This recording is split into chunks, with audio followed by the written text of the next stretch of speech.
জীবনের বিষণ্ণ গোধূলি,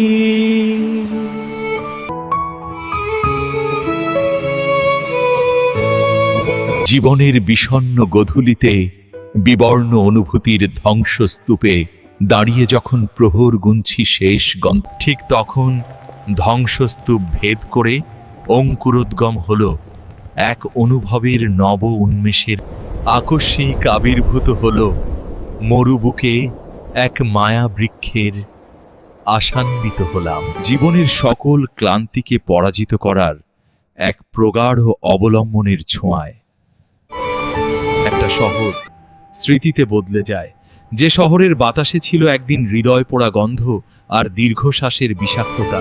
আজ সেখানে দক্ষিণা, সমীরণের দোদুল্যতা আর বিশ্বস্ত দুটি হাতের নির্ভরতা। তোমার স্থিরতা আর অসীম ব্যক্তিত্ব আমাকে দ্বিধাহীন করে তোলে।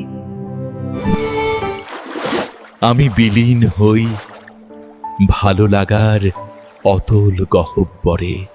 আমার সমস্ত ভাবনা অবগাহন করে তোমার হৃদয় সিন্ধুর অন্তহীন গহীনে। তোমার নেত্র যেন এক চাতকী উপন্যাস, যে নেত্রে আমার তৃষ্ণার্ত নেত্রের দৃষ্টির স্থিরতায় অবলোকিত হয় উপন্যাসের প্রতিটি পাতা।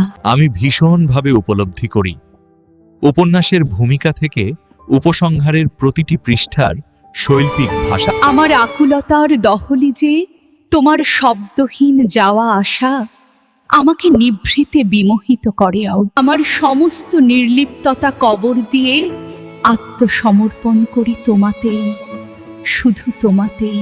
যদি কবিতাটি ভালো লেগে থাকে তাহলে লাইক, কমেন্ট, শেয়ার করতে ভুলবেন না। ধন্যবাদ।